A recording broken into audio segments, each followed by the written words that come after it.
Bismillahirrahmanirrahim. Assalamualaikum warahmatullahi wabarakatuh. Al-Fatihah ila ruhi sayyidina wa habibina syafi'ina Rasulullah sayyidina Muhammad ibn Abdullah sallallahu alaihi wa ala alihi wa ashabihi wa azwajihi wa dhurriyyatina la yu'alil rijadihim al jannah wa yafa'una bi asrarihim wa anwarihim wa alumihim nafatihim barakatihim fid dunya wa dunya wal akhirah ya'iluna min hisbihim ويرزقنا محبتهم ويتوفنا على ملتهم ويحشرنا في زمرتهم لعافيتهم وسلامتهم ثم الفتى إلى الشيخ سيد أبو عبد الله محمد بن يوسف السنوسي ثم إلى سيد شرها الإمام إبراهيم البيجري ثم حضرة الوالد الحبيب عبد الله بن محسن العطاس نفعنا الله بهم وبعلومهم لهم الفاتحة. أعوذ بالله من الشيطان الرجيم. بسم الله الرحمن الرحيم. الحمد لله رب العالمين الرحمن الرحيم مالك يوم الدين إياك نعبد وإياك نستعين اهدنا الصراط المستقيم صراط الذين أنعمت عليهم غير المغضوب عليهم ولا الضالين آمين. بسم الله الرحمن الرحيم. نويت تعلما والتعليما والتذكيرا والنفع والانتفاع والإفادة والاستفادة كتاب الله سنة رسول الله صلى الله عليه وسلم ابتغاء مرضاته وقربه وثوابه وحسن الخاتمة.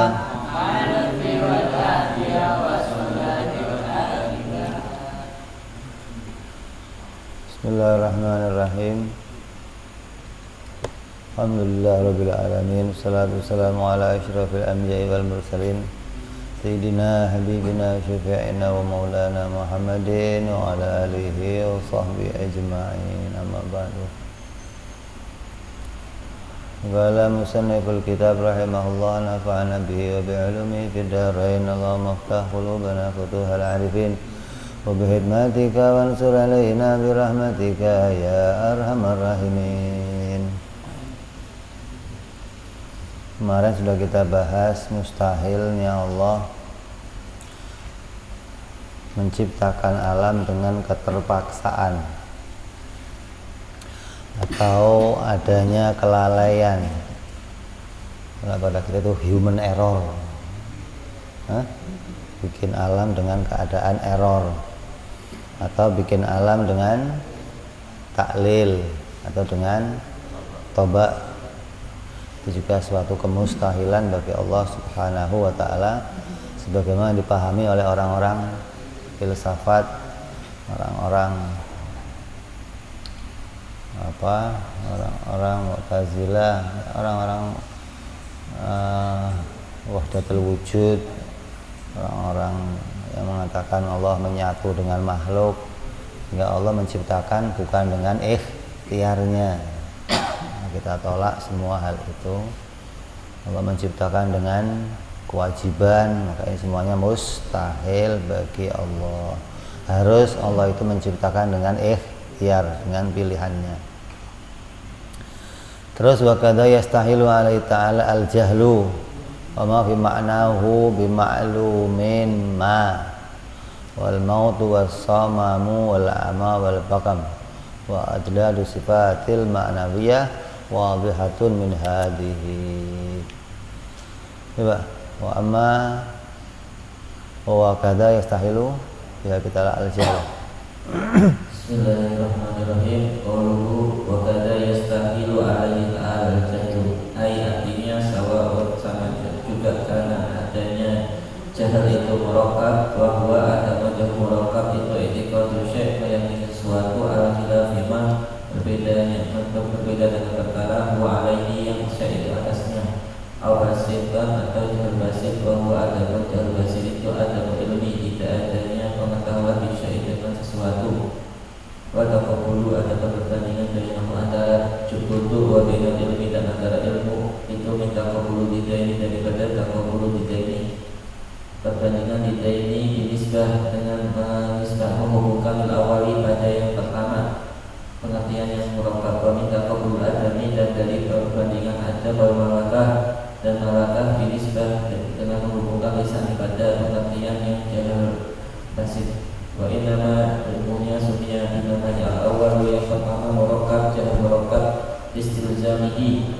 karena menetapnya jahal itu jahalaini pada dua kebutuhan.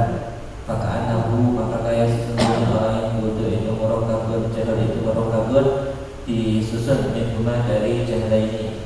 Al-awalu adapun yang pertama, bodoh yang pertama itu jahluhu, bodohnya si jahil bi haqiqati syai' dengan hakikatnya sesuatu. Wasani adapun yang kedua itu jahluhu, bodohnya si jahil bi halikasi dengan keadaan dirinya.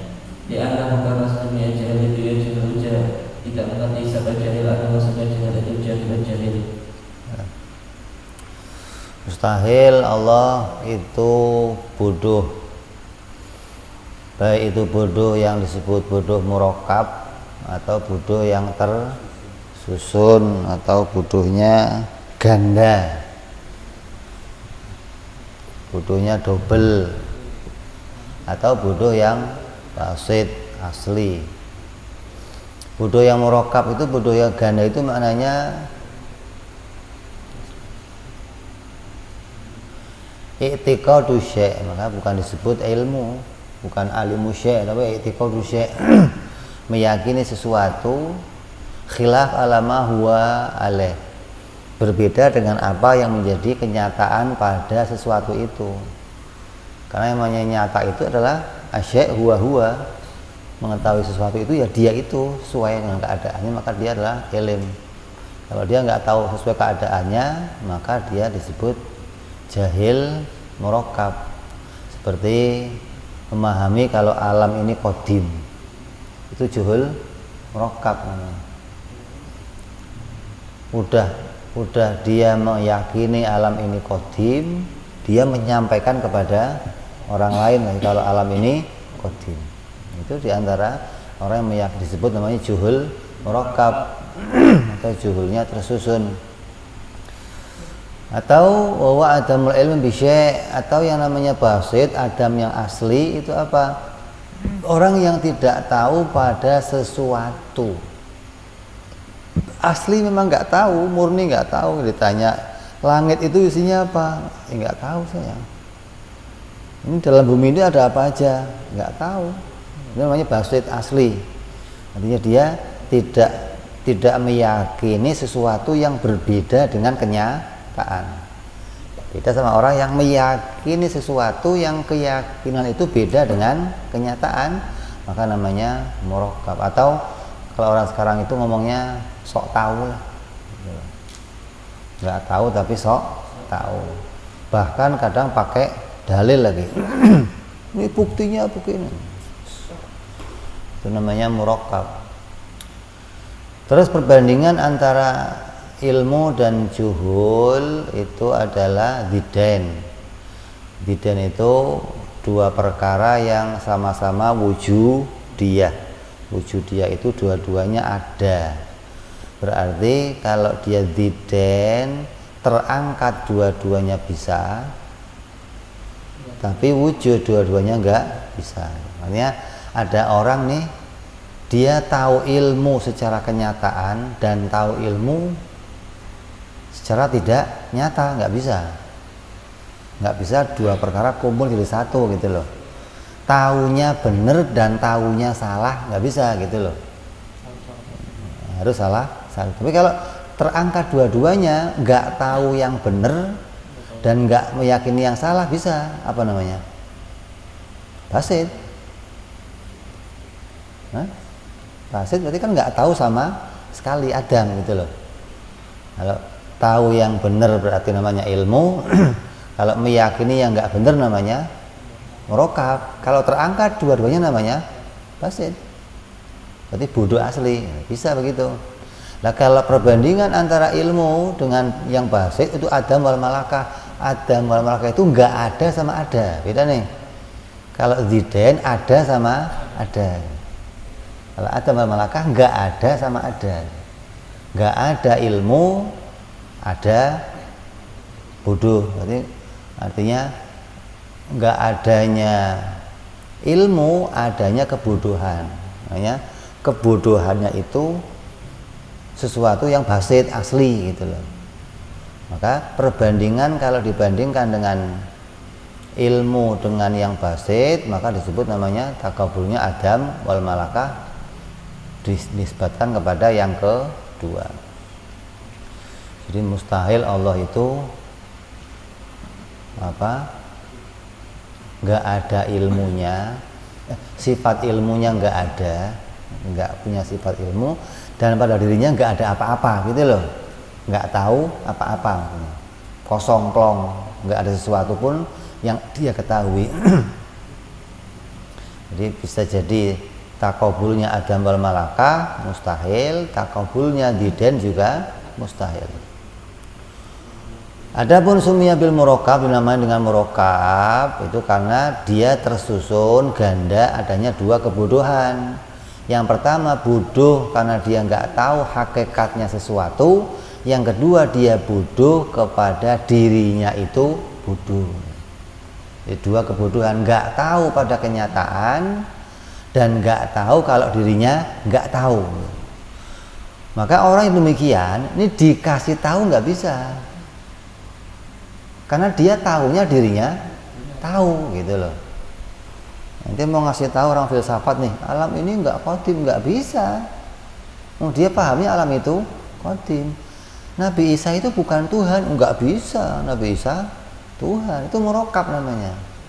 Udah dia nggak tahu kenyataan, nggak tahu pula kalau dirinya nggak tahu. Makanya di antara dalil membuktikan mukjizat, kenabian itu adanya mukjizat. Lah kalau Dajjal kan juga punya mukjizat, tapi nggak dibatalkan. Kenapa? Karena Dajjal nggak ngaku nabi, ngakunya Tuhan.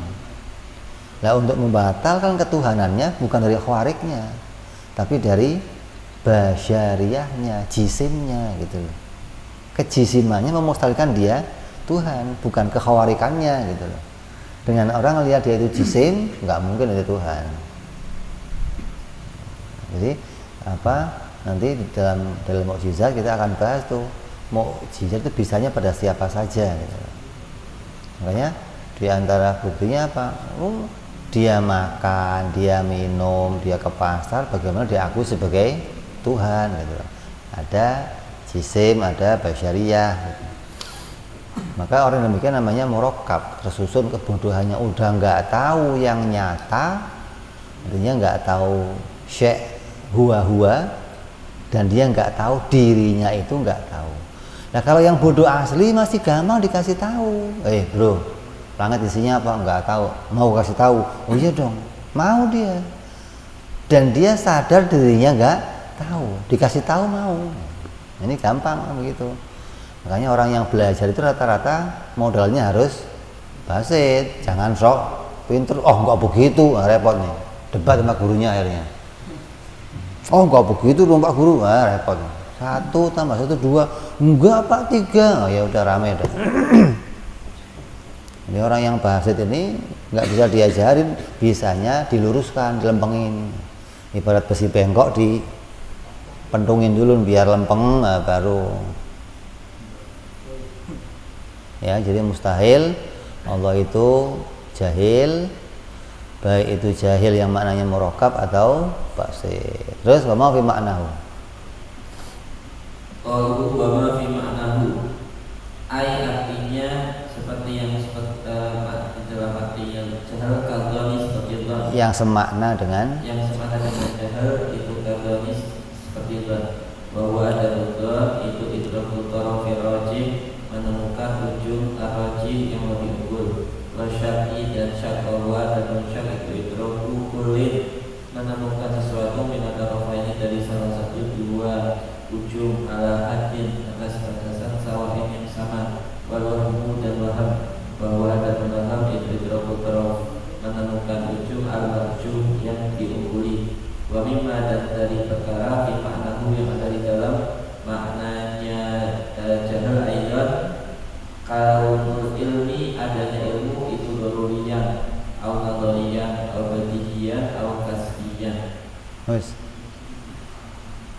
Mustahil Allah itu mengetahui sesuatu dengan dzon. Dzon itu dalam bahasa sini apa? Menduga, dugaan. Allah itu tahunya dengan cara menduga. Fir'aun itu diduga Allah akan jadi orang kafir, mustahil. Fir'aun itu diduga oleh Allah akan masuk neraka. Kenapa? Kan Fir'aunnya belum muncul. Jadi Allah yang nggak tahu yang nyata, tahunya dengan menduga. Duga artinya dengan adanya indikasi gitu. Bukan tahu secara nyata tapi hanya dengan menggunakan indikasi, maka mustahil pengetahuannya Allah demikian. Ini dzon ini kalau pada kita nggak disebut juhul, disebutnya ilim. Kalau pada Allah jadinya juhul, karena berarti Allah itu nggak mengetahui sesuatu dengan kenyataan. Kalau pada kita ilim, kayak kamu mengetahui arah kiblat itu dengan apa? Dzon, indikasi doang, dengan kompas, dengan adanya masjid yang lain. Oh itu masjid ngadepnya sono, berarti kiblat ke sono. Udah begitu doang. Bukan kamu nyata ngelihat Ka'bahnya di sono, enggak. Maka yang begitu juga disebut ilmu, tahu gitu loh. Kalau pada kita. Tapi kalau pada Allah mustahil ilmunya dengan dzon. Artinya Allah bikin jeruk nih, jeruknya kecut, ya kira-kira aja Allah kecutnya. Atau bikin jeruk yang manis, manisnya kira-kira mustahil. Oh bikin anak di perutnya orang, ya kira-kira laki-laki, kira-kira atau diduga akan jadi laki-laki, ya mustahil. Jadi dzon bagi Allah itu mustahil. Terus ilmu menemukan sesuatu dengan cara syak, atau ilmunya Allah syak. Syak itu menemukan sesuatu dari dua arah yang sama kedudukannya gitu loh. Bisa iya, bisa enggak. Masih mastawa kedudukannya, belum ada kepastian antara iya atau tidaknya. Ini juga lebih kalau mau dipresentasi, dzon itu tingkat kebenarannya 75%, namanya dzon. Kalau syak dipresentasi 50%. Di presentasi nih menemukan kayak begini, saya mau ke Jakarta, terus ngelihat apa? Ada simpangan nih, kanan, kiri, tapi nggak ada petunjuk, nggak ada markah jalan kanan apa kiri. Ketika kamu memutuskan salah satunya, itu kemungkinan benernya 50% gitu loh. Itu namanya ente berada dalam keadaan syak, bisa iya, bisa enggak gitu loh. Kayak dalam fikih ada namanya hari ketika mau Ramadan, yaumus syak, ada ya?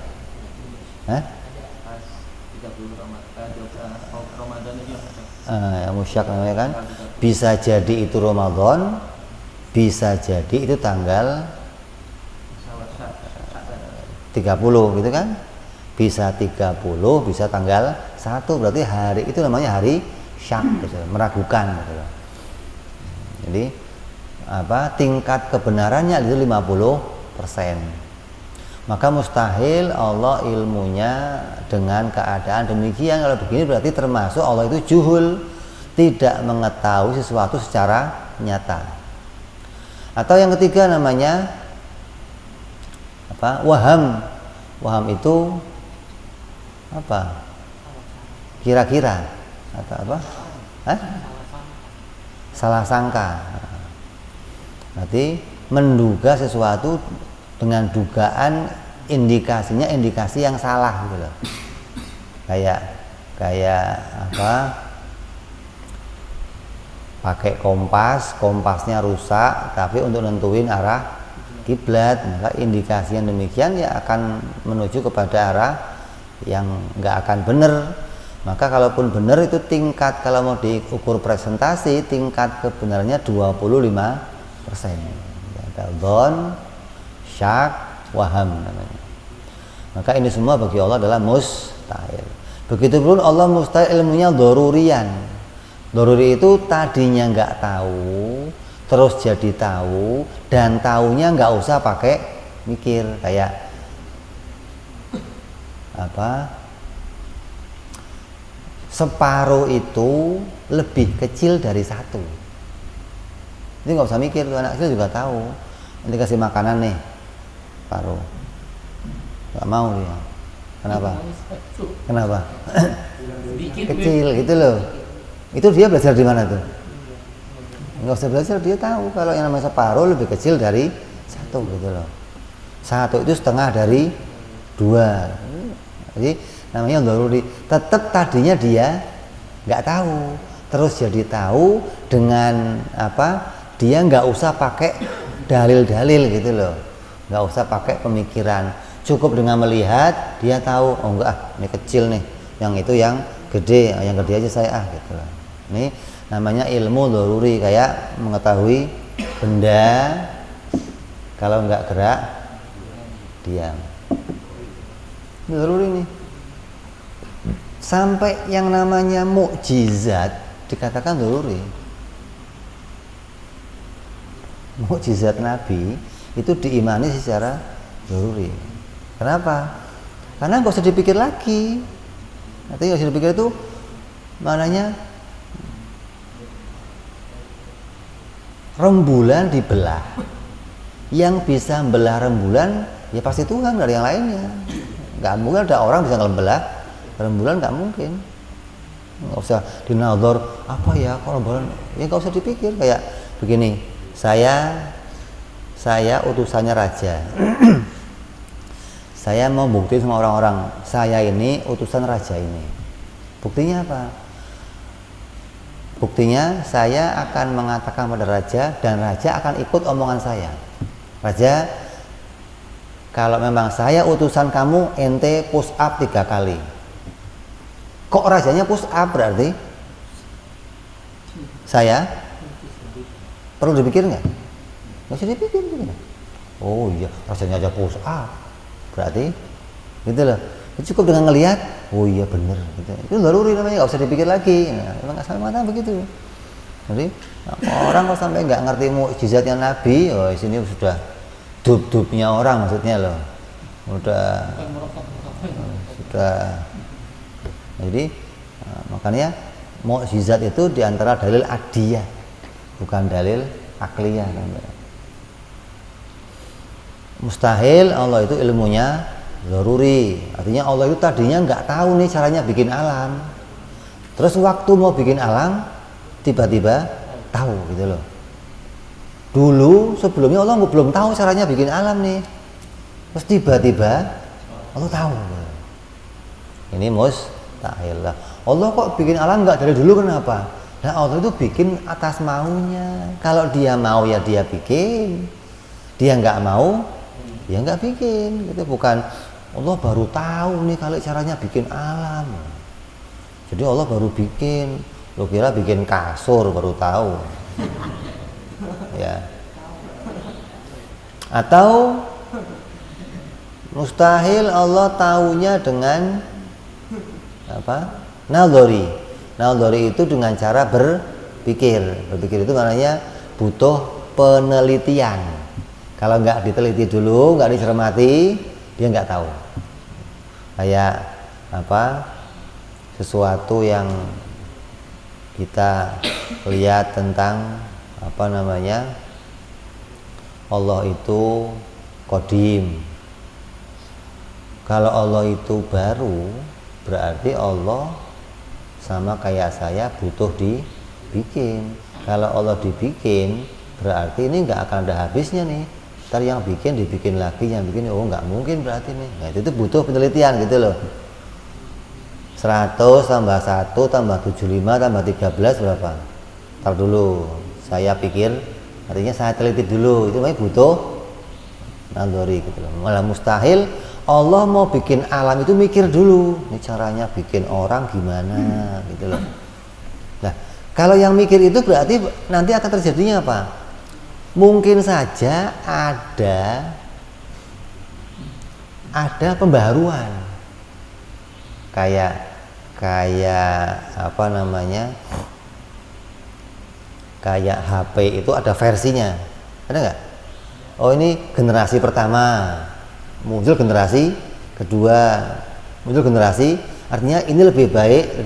Kenapa? Karena waktu bikin ini belum sepinter yang setelah bikin yang kedua, tambah pinter, tambah canggih, ketiga tambah canggih gitu loh.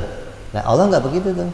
Allah bikin kecoa dari awal bikin sampai sekarang sama begitu, nggak nambah kecoa tambah apa sayap apa tambah apa, nggak ada gitu loh. Menunjukkan bikinnya nggak pakai apa nggak pakai dipikir lagi, hingga hasilnya ya sudah sempurna. Apa yang Allah bikin semua sempurna, nggak usah Allah mengetahuinya dengan jalan memikirkan sesuatu atau mendatangkan pemikiran. Au badihian itu termasuk doruri. Badihian itu maksudnya ilmu yang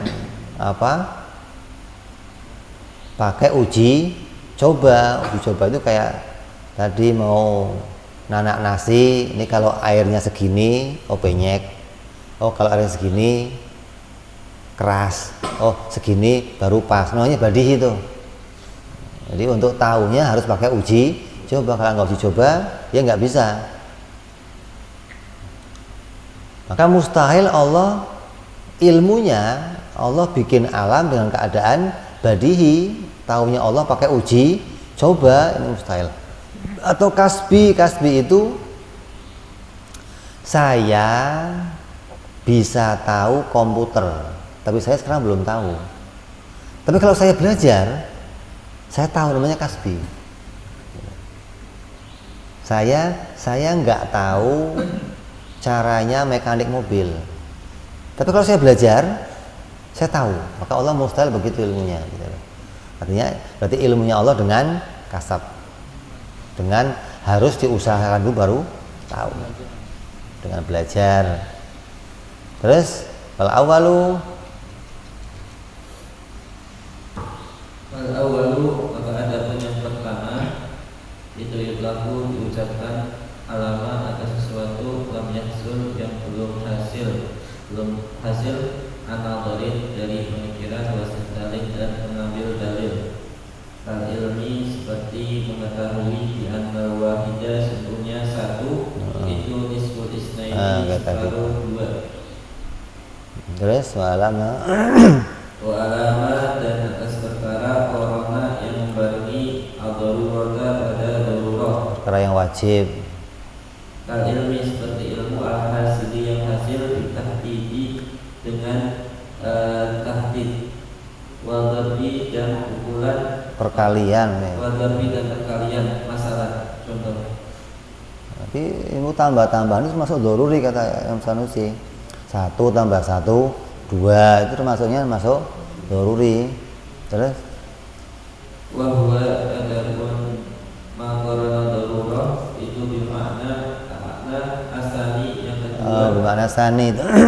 Wahwa itu muhalun, wahwa adapun ilmu bermakna sani itu muhalun muhal alaihi atas Allah Taala lil istidaihi karena menariknya makna sani ad-darurata pada darurah wasabul jahli dan mendahulunya kebutuhan. Terus wa amma ada di mana awal arti yang pertama, bahwa maka ada makna awal wa intana walaupun adanya makna awal itu yasihu sah apa iradatuhu menghendakinya bihaqqi ta'ala di dalam dan Allah Ta'ala di anak ilmu karena ilmu Allah Ta'ala di dalamnya tidak hasil analogi dari berpikir wa ikhlas laki tetapi yang tanu tercegah apa ilmu dalika mengucapkan awal yaitu daruri pihak Ta'ala di Allah supaya tidak ditawahamu di salah pengertian apa makna sani makna yang kedua. Jadi kalau ini ngomong Allah itu bikin langit ya nggak pakai mikir lagi, gitu. Boleh nggak gitu? Boleh nggak ngomong Allah itu bikin manusia nggak pakai mikir lagi? Nah perkataan ini kata Syekh Syarih jangan diitlakan begini karena akan dipahami nanti dengan seperti doruri yang ada pada kita gitu loh. Karena kita juga punya ilmu doruri, tapi tadinya nggak tahu terus jadi tahu. Kalau makna nggak mikir itu menghilangkan makna apa, pernah nggak tahu, ya nggak mengurangi kesempurnaan ilmunya Allah gitu loh. Karena memang nyatanya Allah ya nggak mikir, tapi nggak mikirnya bukan tadinya nggak tahu terus jadi tahu gitu loh. Jadi nggak bolehnya ngomong ini karena dikhawatirkan dipahami Allah tadinya nggak tahu terus tiba-tiba jadi tahu, walaupun caranya untuk tahu nggak usah pakai mikir. Terus dari kaunihi tidak karena adanya makna sani itu istati menarik syarful jali. Wasani adapun yang kedua yaitu nadhari itu perkara masalah yang hasil atau nadhari dari berpikir istidlalin dan mengambil dalil. Kal ilmi seperti ilmu diwujudul kudrati dengan wujudnya sifat kudrah lahu pada Allah Ta'ala. Bahwa adapun sani ilmu nadhari itu muhal alaihi atas Allah Ta'ala dan istiqa'ihi karena menariknya ilmu sani iktafal jahli pada dahulu. Kalau sampai Allah itu ilmunya begitu, mikir dulu. Kayak ente pengen tahu sesuatu dengan cara berpikir pakai dalil, maka berarti Allah pernah nggak tahu terus jadi tahu. Ente semalam nih tidur pagi-pagi basah, ente mikir oh basah semua, oh berarti semalam hujan nih. Dengan adanya sih dalil, berarti kamu tadinya belum tahu kalau semalam ada hujan. Ketika lihat dalil baru kamu tahu, maka yang demikian mustahil bagi Allah Subhanahu wa taala. Terus wasalisu ada yang ketiga yang pelaku diucapkan alama atas perkara raya dawam kofu yang tidak ada henti ala nabarim atas berpikir wa istidlal wa in tawaqafa walaupun butuh atau berhenti ala hadasin atau tajarubatin atau uji coba.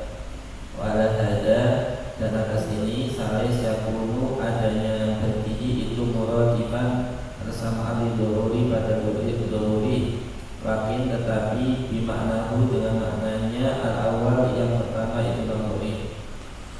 Bimakna al-awal mustahil juga. Allah ilmunya apa? Badihi, uji coba. Uji coba itu ilmunya siapa? Pada dokter, para peneliti, ahli kimia, itu semua ilmunya ilmu apa? Badihi, uji coba. Dia kayak ente pengen menghasilkan warna ungu, oh ini berarti biru campur ini, coba tes, oh enggak, oh berarti kuning campur, terus gitu loh. Harus pakai uji coba hingga hasil sesuatu. Itu aslinya nggak usah pakai mikir lah, dalilnya mana? Oh nggak usah pakai adanya dalil, cuma ini campur ini tunggu hasilnya.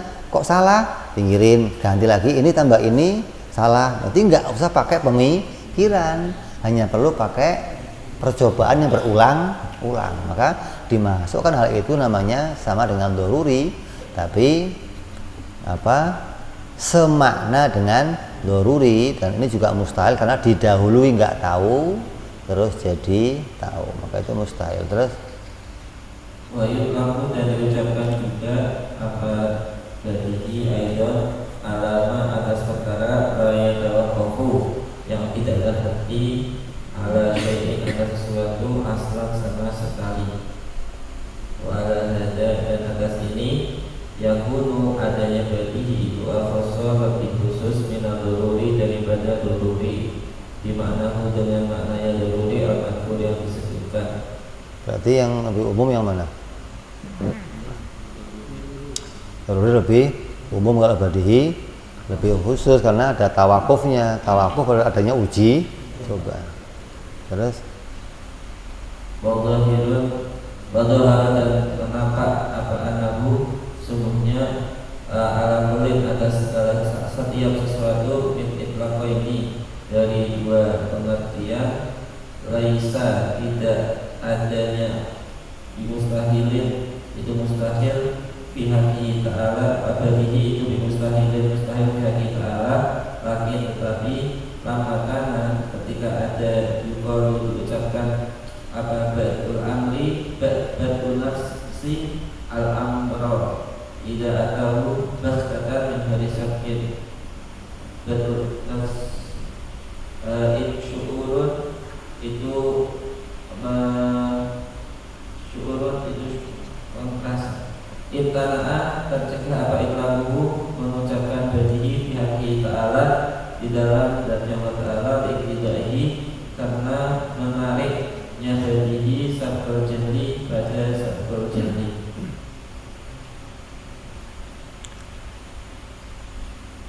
Wa dhahir annahu ala kullin min itlaqaini laisa bimustahil fi ta'ala lakin yang mana itu? Badihi yang doruri, dua-duanya doruri nih. Lakin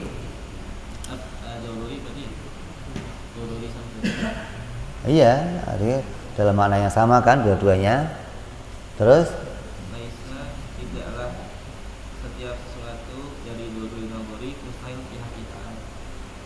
Artinya enggak setiap yang doruri itu mustahil bagi Allah Subhanahu wa taala. Kayak tadi berarti yang namanya mengitlakan ini ketika dipahami sabagil jahal itu mustahil. Kalau maknanya akan mendatangkan dipahami pernah enggak tahu terus jadi tahu, maka makna demikian baru mustahil bagi Allah Subhanahu wa taala. Terus warabi'u adapun yang keempat itu perkara hasolat yang terjadi bil iktisabi dengan usaha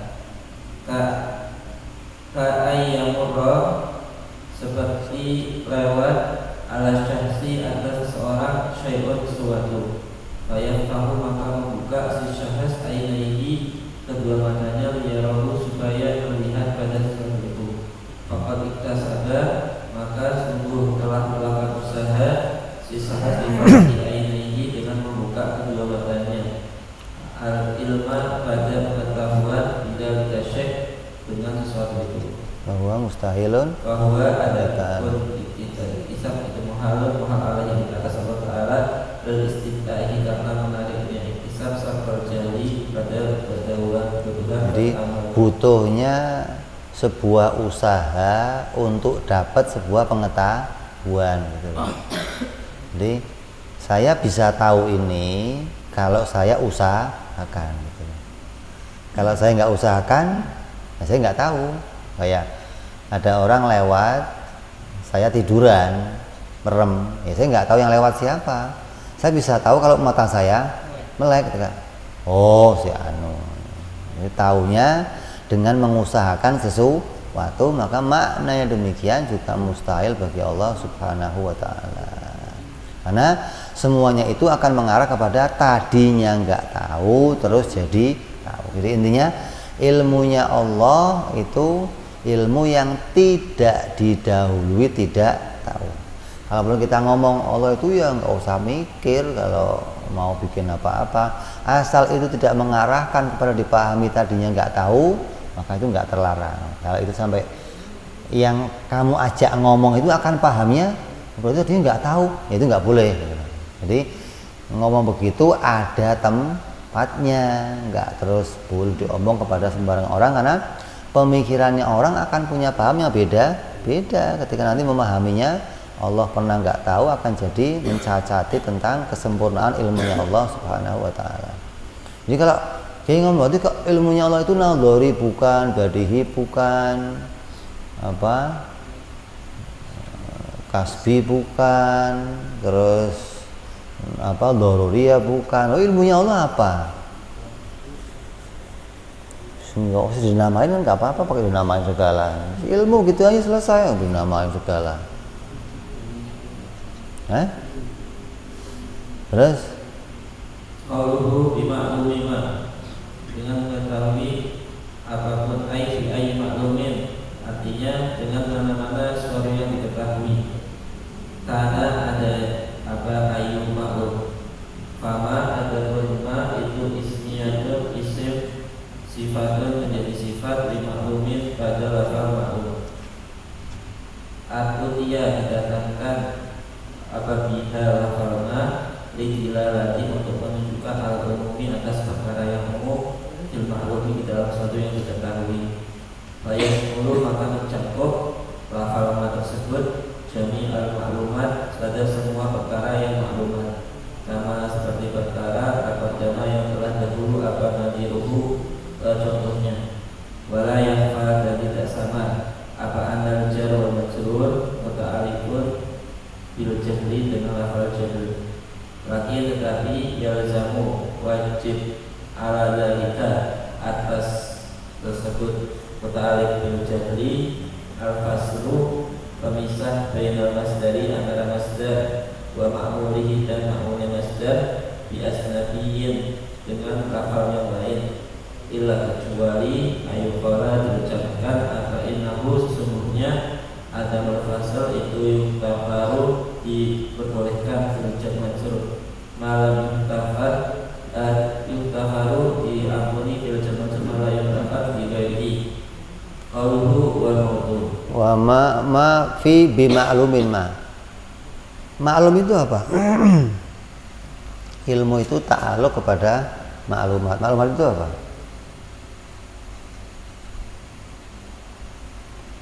Maklumat itu apa? Hah?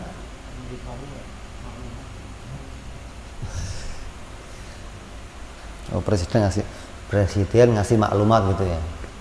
Maklumat itu yang disebut maklumat itu apa? Apa-apa yang bisa diketahui itu maklumat namanya. Apa-apa yang bisa diketahui itu namanya maklumat. Apapun juga. Kayak apa? Di laut itu ada pasir. Jumlahnya berapa? Bisa nggak diketahui? Hah? Bisa, Allah tahu. Jadi apapun yang bisa diketahui Allah tahu, gitu loh. Jadi nggak dibahas karena orang Mu'tazilah itu mengatakan ada yang Allah nggak tahu. Apa? Sesuatu yang tidak terbatas. Sesuatu yang nggak terbatas Allah nggak tahu. Kayak kehidupan di surga itu nggak terbatas. Nikmatnya surga sampai kapan waktunya? Nggak terbatas, malah nihayah. Berarti Allah nggak tahu yang malah nihayah itu. Maka ahli sunnah nggak boleh punya paham begitu. Kalau itu perkaranya itu bisa dihitung, bisa diketahui, maka Allah tahu. Yang namanya nggak terbatas itu seberapa sih? Yang disebut nggak terbatas itu seberapa? Hah? Kalau setriliun masih bisa ditambah satu, terbatas berarti, gitu loh. Masih bisa diketahui. Gitu. Jadi Pak itu mengukur berarti yang diketahui Allah sebatas mana? Ya nggak ada batasnya. Apapun yang masih bisa diketahui Allah tahu, gitu loh. Hingga kenikmatannya ahli surga, siksanya ahli neraka yang nggak terbatas itu diketahui oleh Allah dengan jelas. Hari ini kamu akan dapat nikmat apa, besok nikmatnya apa, besok lagi, terus Allah tahu. Kenapa? Karena hal itu masih perkara yang termasuk maklumat, bisa diketahui. Lah kalau sesuatu itu apa? Syai' itu apa? Maklumi ma. Ma-nya apa? Syai' kan? Syai' itu apa? Apa ta'rifnya syai'? Hah? Takrifnya sesuatu itu apa? Hah? Yang bisa?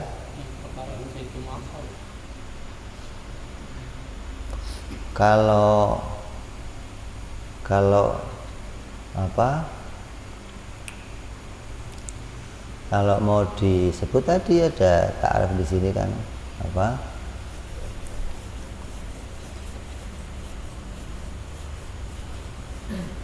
Sesuatu yang masih bisa perkara yang bisa dipikir itu namanya sesuatu gitu loh. Perkara yang bisa dipikir itu namanya sesuatu. Maka sesuatu itu artinya berapa? Maksud, ma'dum, hal, amrun, ibarah. Lebih dari ini nggak bisa dipikir. Coba. Datangkan sesuatu, datangkan perkara yang lebih dari ini gitu loh. Yang maujud, yang ma'dum, yang bukan amrun ibarah dan juga bukan hal. Ada nggak? Hah?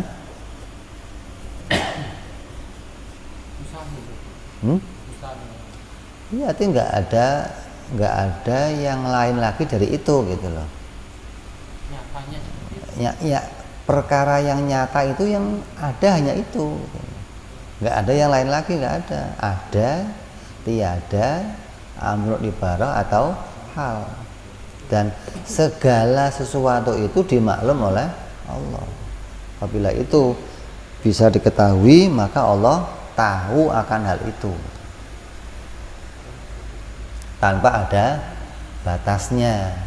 Dan Allah tahunya secara terperinci, bukan hanya secara ijmali atau secara global, bukan. Ya, ini yang harus dipahami dari kenapa kok pakai dimaknanya Allah mustahil, Allah itu bodoh bimaklumin ma, tentang sesuatu. Allah bodoh tentang ada sesuatu yang Allah nggak tahu gitu loh. Kayak ngomong Allah tahu nggak tentang apa, tentang istrinya, Allah tahu nggak tentang anaknya. Ya tahu, mustahil gitu loh, bukan tahu adanya, bukan tahu nggak adanya. Lo mau tahu adanya gimana? Mau adanya nggak terjadi kok tahu. Artinya Allah ketahui itu yang nyata gitu loh, bukan yang nggak nyata. Imannya Fir'aun, Allah tahu nggak? Ya tahu adamnya, bukan wujudnya iman Fir'aun. Wujudnya nggak terjadi gimana? Yang Allah tahu apanya? Adamnya, imannya Fir'aun. Jadi jangan direka-reka mau ada yang Allah nggak tahu. Ya Allah nggak tahu.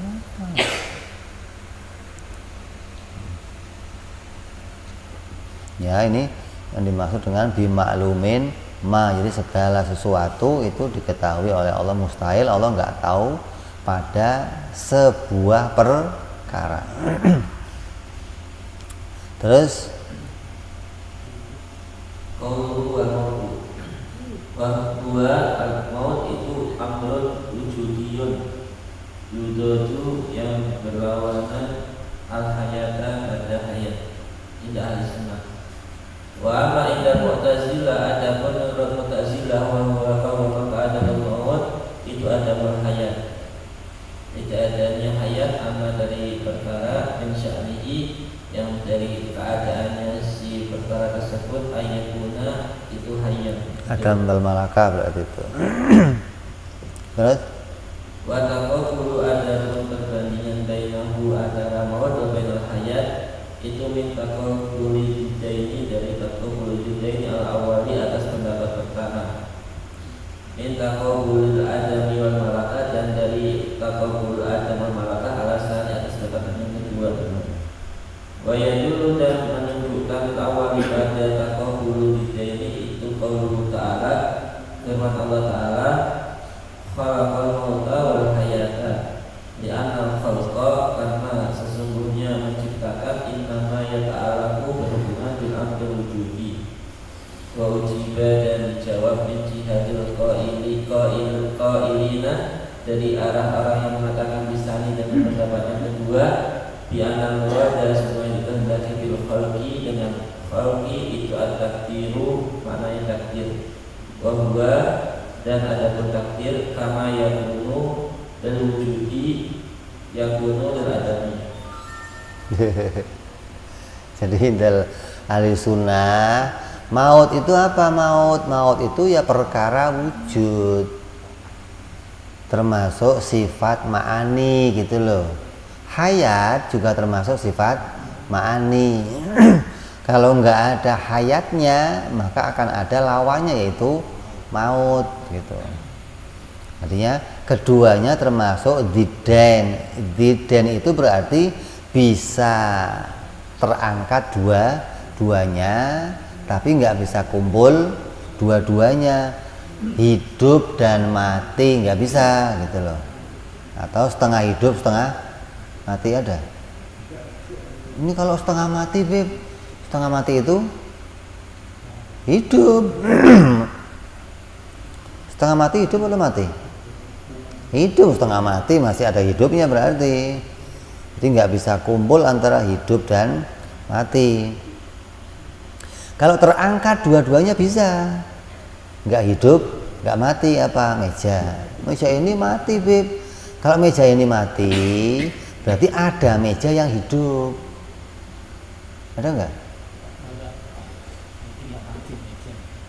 Ya, yang disebut sesuatu yang bisa disifati hidup atau mati, kalau ada hal yang sama yang hidup gitu loh, maka hal ini bisa disifati dengan mati. Ini tembok ini mati, Beb. Benda mati. Lah ada tembok yang hidup enggak? Berarti enggak bisa diomong benda mati gitu loh. Nah, kalau ini orang mati, Beb. Oh iya, kenapa? Ini orang hidup gitu loh maksudnya. Ada yang sama yang bisa disifati dengan hidup. Nah, indal Mu'tazilah yang namanya hidup itu perkara yang adami, enggak ada. Artinya nggak adanya hayat itu ya maut gitu doang. Bukan maut itu wujudi, bukan.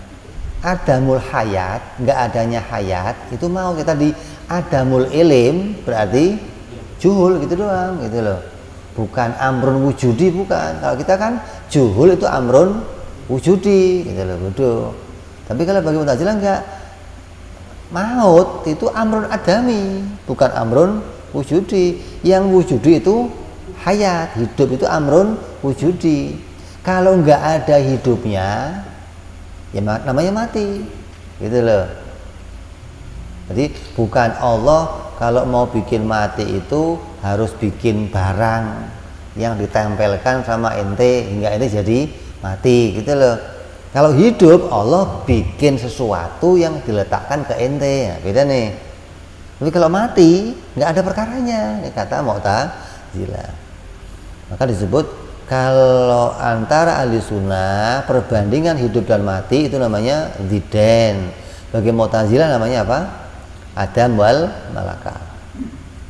Nah, ahli sunnah pakai dalil. Apa dalilnya kalau maut itu amrun wujudi? Oh, dalilnya Allah berfirman, khalaqal mauta wal hayata. Allah, aku menciptakan hidup dan mati. Itu berarti menciptakan itu barangnya ada, gitu loh. Nah, ini dalil yang dipakai ahli sunnah. Kata Mu'tazilah, oh itu bukan menciptakan itu harus ada. Menciptakan itu mentakdirkan sesuatu itu menjadi hidup dan mentakdirkan sesuatu menjadi tidak hidup. Tidak hidup, nggak ada hidup berarti namanya mati. Jadi dengan tidak menjadikan hidup jadinya mati. Kayak ngomong Adam itu nggak usah dibikin, gitu. Dengan tidak usah bikin wujud jadinya Adam. Jadi nggak usah mengadamkan, nggak usah mengadamkan, itu nggak perlu gitu loh. Cukup dengan nggak bikin wujud jadinya Adam. Ini pendapat di luar ahli sunnah demikian. Makanya antara fiilnya Allah itu mewujudkan dan mengadamkan atau mewujudkan doang itu khilaf.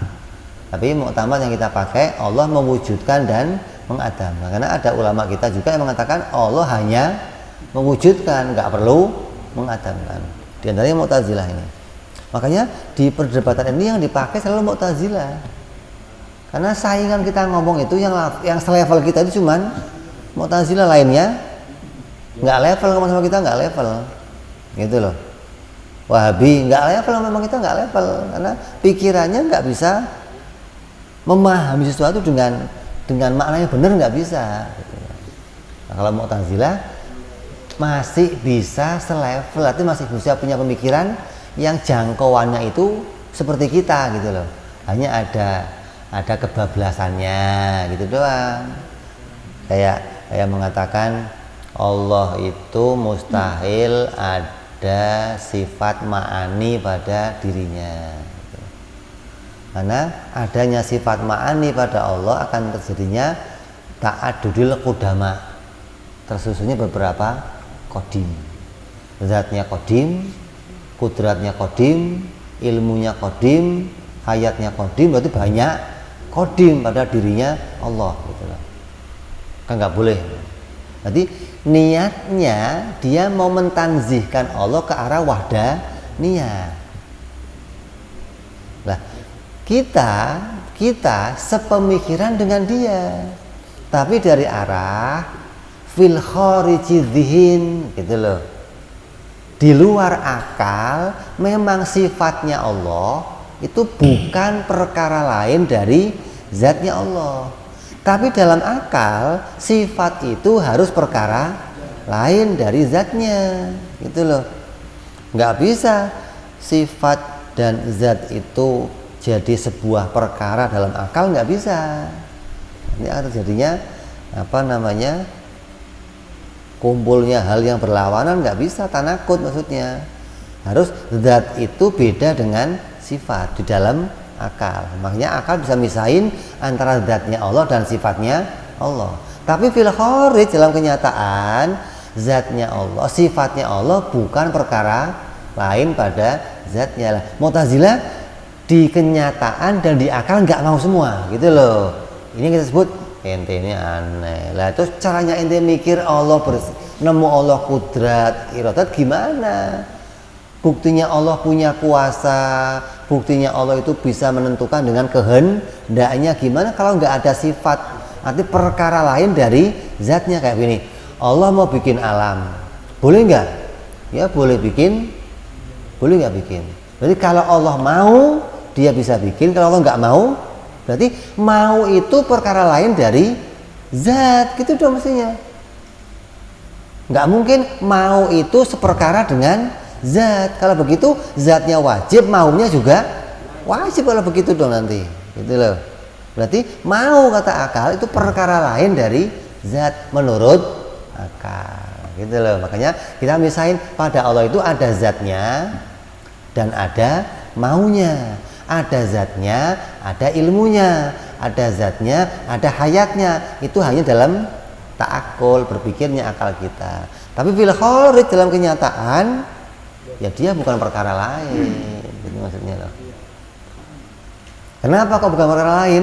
Karena nggak ada zat lain yang bisa punya sifat sebagaimana sifatnya Allah.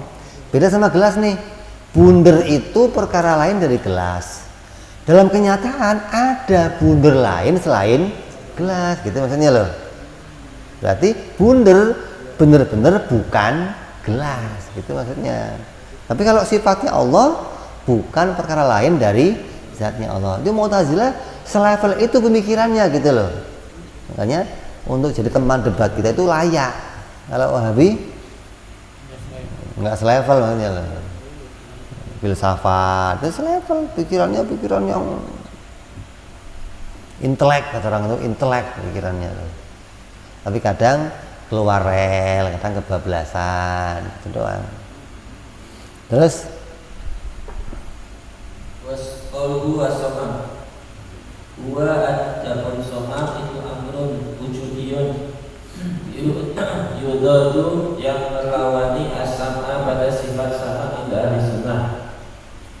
Wa amma indah mu'tazilah bahwa adapun soma itu ada musab'i amma dari perkara minsya'ni dari keadaannya perkara tersebut ayatuna itu sami'an wa taqabulu ada perbandingan bainahu antara soma wa bainas sam'i itu min taqabul daini al-awwali wa min taqabul adami wal malaka al-sani. oh kan begitu kan, kata ahli sunnah somam tuli itu apa? Tuli itu ya zidul sama, lawannya dari mendengar, berarti tuli itu amrun wujudi gitu loh, sifat ma'ani. Kalau orang itu nggak punya sifat ma'ani mendengar, pasti punya sifat ma'ani tuli gitu, karena keduanya perkara wujudi, maka disebut namanya zidden. Kalau bagi Mu'tazilah sama itu nggak ada gitu maksudnya loh, yang ada sami'an, maka disebut adam wal malaka, adamu sama wujudu sami'an gitu loh, adamul hayat wujudul hayan gitu, Mu'tazilah begitu. Adamul qudroh wujudul qadiron, jadi qudroh itu nggak ada, yang ada qadiron gitu, Mu'tazilah begitu. Jadi Allah itu ya qadir, murid, sami, basir, mutakalim, tapi nggak ada sifat ma'ani pada zatnya Allah. Kalau ada sifat ma'ani pada zatnya Allah, berarti nanti Allah itu qadironnya karena kudrat, berarti apa bedanya dengan makhluk? Makhluk disebut yang mendengar karena adanya sifat mendengar. Bedanya apa dengan makhluk kalau begitu? Biar nggak sama gimana? Ya Allah dibedain dong. Cuman cara bedainnya buang sifat, ini yang ekstrim gitu loh. Bukan cara bedainnya ditukar makna sameknya, tapi dibuang sifatnya. Ini yang jadi ekstrim bagi kita begitu. Ya, jadi di dalam Mu'tazilah yang namanya somam itu apa? Nggak ada, nggak usah dibahas somam itu. Kenapa? Karena ya sama itu nggak ada bagi Allah gitu loh. Di sama nggak ada adanya sami'an. Maka mustahilnya apa?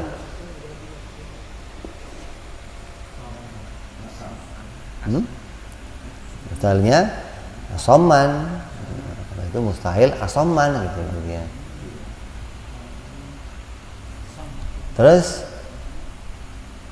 Wal qawlu wal umyu huwa adabun umyu itu amrun wujudiyyun yudadu al-basara inda ahli sunnah wa ma inda Mu'tazilah fa huwa adabun umyu itu adabul basar amma min sya'ni ayatuna basiran wa taqabulu baina wa bainal basar wa taqabulu bainal awwal min taqabul adab wal malaka al-sani. nah, sama nih basor, lawannya adalah buta atau ama. Ama bagi ahli sunnah juga namanya apa? Sifat ma'ani gitu. Kalau nggak ada sifat melihatnya, pasti ada sifat butanya gitu. Buta bagian dari sifat ma'ani yang ada pada zat. Nah, bagi Mu'tazilah maka ini bukan apa? Perbandingan ini bukan perbandingan diden, tapi perbandingan adam wal malaka, karena nggak ada som, adanya Allah itu mustahilnya sama, tapi adanya apa? Sami'an. Mustahilnya apa? Basor, adanya basiron indal Mu'tazilah.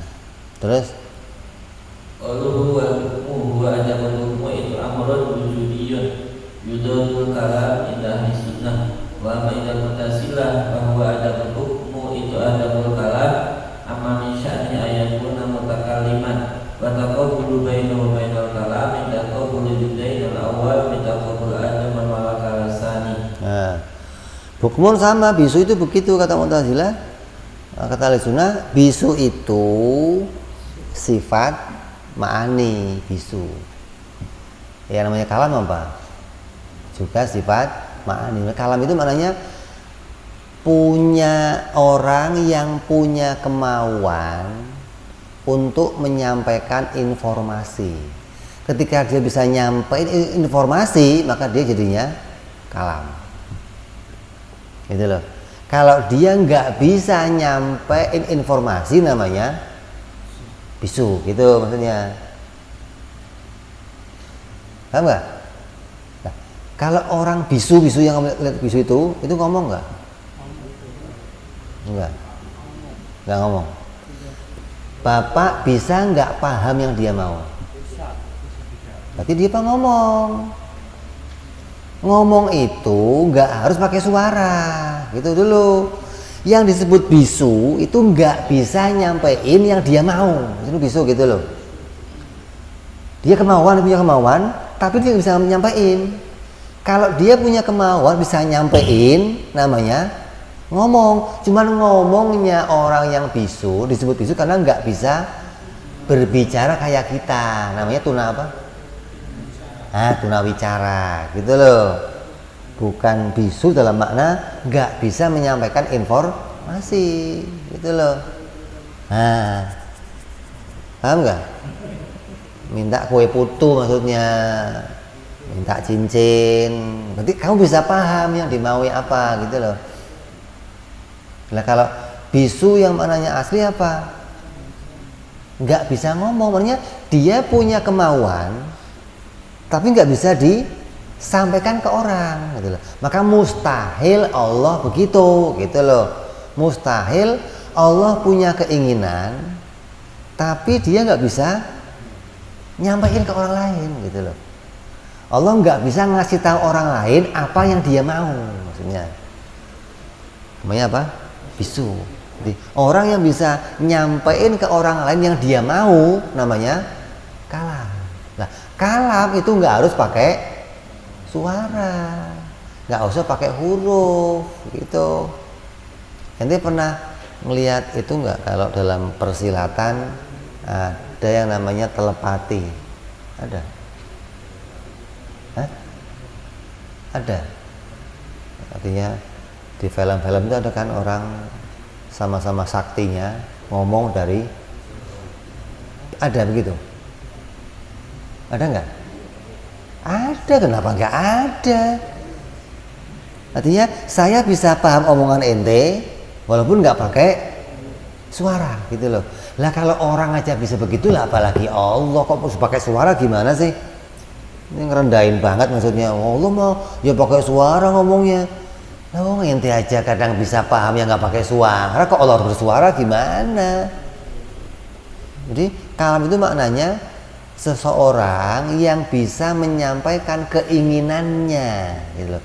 Apa yang dia maui bisa disampaikan. Allah mau merintah ente suruh sholat, Allah mau nyuruh ente haji, Allah nyuruh ente jangan maksiat, maunya itu tersampaikan, gitu loh. Itu namanya sifat kalam, gitu loh. Kenapa?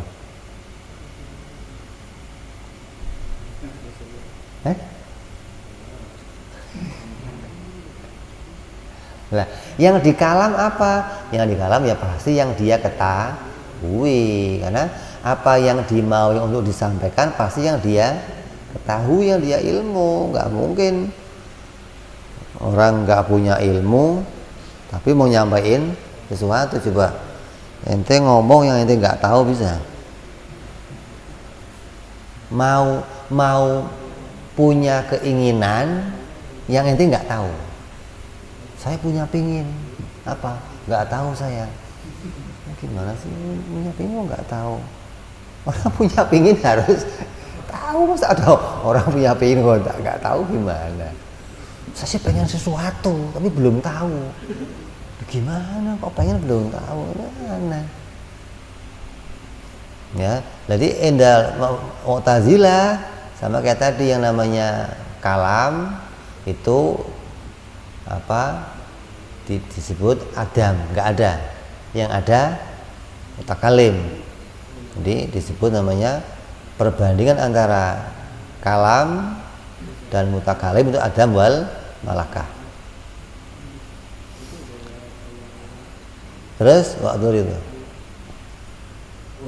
itu al-musannaf di tentang musannaf bi annal hukmu semuanya hukmu innama yubadu semuanya itu menjadi perlawanan al-kalam al-lafzi pada kalam lafzi al-kalam nafsi alladzi kalam lafzi wa ujiba dijawab bi annal hukma semuanya hukmu kama yulaku seperti halnya diucapkan hakikatan di dalam hakikat ala afatin atas cedera tanpa yang mencegah dalam kalam lafzi yulaku diucapkan juga majaz secara majaz ala afatin atas cedera tanpa yang mencegah minal kalam nafsi wa dzalika wa muraduhuna. tuh nyambung mudahi gitu loh.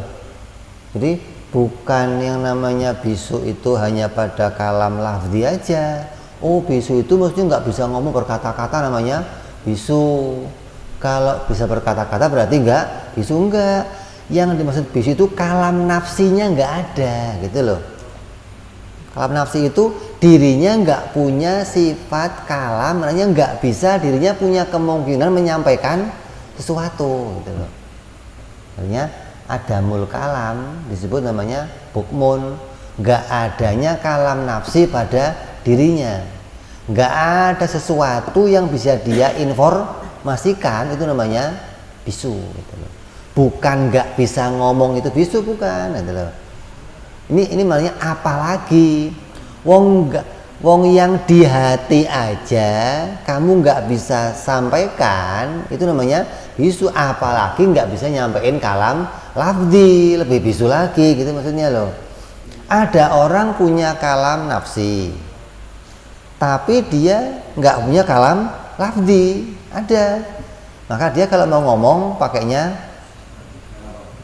isyarah, pakainya surat, nah, dia nggak punya kalam lafzi, atau pakainya apa namanya lah. Mustahil Allah itu nggak bisa kalam lafzi dan nggak bisa kalam nafsi gitu namanya loh. Jadi bukan hanya nggak bisa kalam lafzi aja, tapi yang maksudnya juga mustahil Allah nggak adanya kalam nafsi gitu. Maka apa waktu dirat musannif, oh ini kan berarti maksudnya bisu itu nggak punya kalam lafzi, bukan nggak adanya apa kalam nafsi. Oh enggak, ya dua-duanya. Kalau nggak punya kalam nafsi pasti nggak punya kalam lafzi. Bagaimana orang itu bisa? Lah itu burung beo kan bisa ngomong nggak itu? Burung beo itu ngomong nggak? Radio ngomong nggak? Radio ngomong. Nah, radio ngomong apa? Nah, beda, bersuara dengan ngomong beda. Ngomong itu syaratnya punya kemauan untuk menyampaikan sesuatu. Radio bersuara nggak punya kemauan gitu loh. Apa yang kamu suruh ngomong ya dia ngomong, bukan dia punya mau untuk ngomong, bukan gitu loh. Burung beo biarpun apal kulhu tetap nggak ngomong gitu loh maksudnya, karena bukan maunya sendiri untuk ngomong itu gitu maksudnya loh. Jadi yang disebut bersuara beda sama ngomong ya, ngomong ya. Terus qauluhu wa atadu sifatul ma'nawiyah wa bihatun min hadhihi. Adapun perlawanan sifat ma'nawiyah itu jelas dari ini semua. Ai bi annaka, karena semuanya kamu itu ila alimta, ketika mengetahui anna lidal qudrah, semuanya perlawanan sifat qudrah itu al-ajzu alimta, maka kamu mengetahui anna lidal qawlihi qadiran qawluhu ajizan. Wa ila alimta anna lidal iradatil karaha alimta anna lidal qawlihi muridan qawluhu karihan wa hakadha.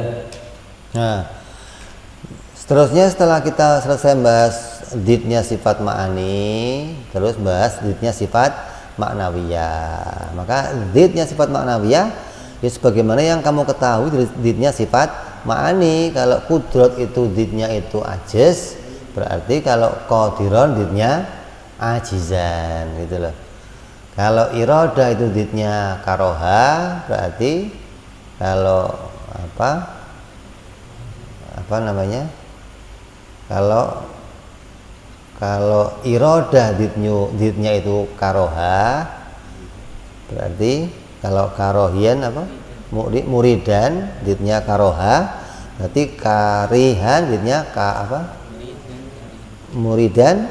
Tapi kalau iradah dzitnya karoha, kalau muridan dzitnya karihan gitu. Begitupun ilim.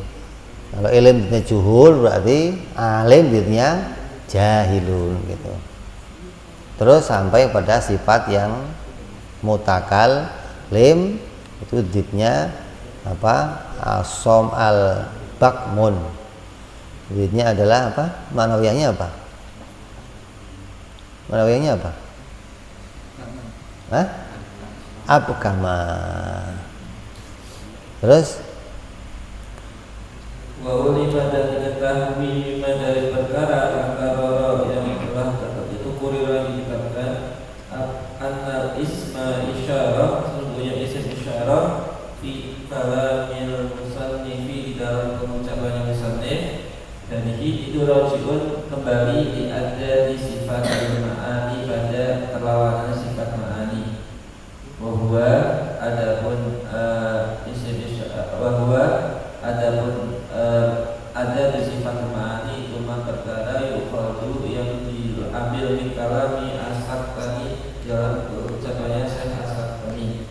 Wa inna kalam ba'di wa in kana walaupun ada apa kalam ba'di ucapan sebagian ulama itu sarihan jelas fi annahu di dalam sebenarnya lafaz isyarah itu rajiun kembali di sifat yang ma'ani pada sifat ma'ani di annahu karena sesungguhnya Syekh Saktani itu yang berhujjah ila takdiri mudhaf pada mentakdirkan mudhaf di ayat Tuhan dengan mengucapkan walihatun min adadi hari ma'aqaulihi bersamaan adanya takdir mudhaf itu khilafun mutabadir min al-musannif fatadabbar.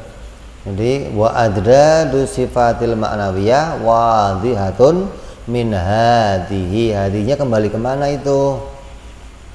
Saya kembali kepada adad sifat ma'ani. Jadi dzitnya sifat ma'nawiyah itu ya menjadi dzitnya sifat ma'ani sebagaimana yang sudah kamu ketahui tadi. Qadiron dzitnya ajiz, berarti kalau kudrat dzitnya ajiz, kalau qadiron dzitnya ajizan, sampai kepada mutakaliman dzitnya kepada abkama. Selesai kita bahas lawan dari sifat Allah yang jumlahnya 20 secara tafasil, secara terperinci. Kita udah bahas sifat-sifat Allah yang wajib terperinci 20. Kita juga sudah bahas lawannya juga 20. Selanjutnya kita akan bahas insyaallah pada perkara jaiz bagi Allah Subhanahu wa taala insyaallah. Wallahu a'lam bissawab. Wa ila hadratin nabi al-Fatihah. A'udzu billahi minasyaitonir rajim. Bismillahirrahmanirrahim. Alhamdulillahirabbil alamin arrahmanir rahim maliki yaumiddin iyyaka na'budu wa iyyaka nasta'in ihdinas siratal mustaqim siratal ladzina an'amta 'alaihim ghairil maghdubi 'alaihim waladdallin amin. Ya Rabbana اعترفنا بأننا اقتربنا وأننا أسرفنا على الأضاء أشرفنا فتب تغسل كل حوبا واستر لنا عوراتي وآمن رأتي واغفر ربي ومولودنا والأهل والإخوان وسائر الهلان كل ذي محبة أو جيرة أو صحبة فالمسلمين أجمع من ربي فضلا وجودا منا لا باكتساب منا بالمصطفى رسولي نضى بكل سولي صلى عليه أدى الحب وآله وصحبه عدد ضعف صحبي الحمد لله في البدء والتناهي سبحان ربك رب العزة عما يصفون سلام على المرسلين والحمد لله رب العالمين. Assalamualaikum warahmatullahi wabarakatuh.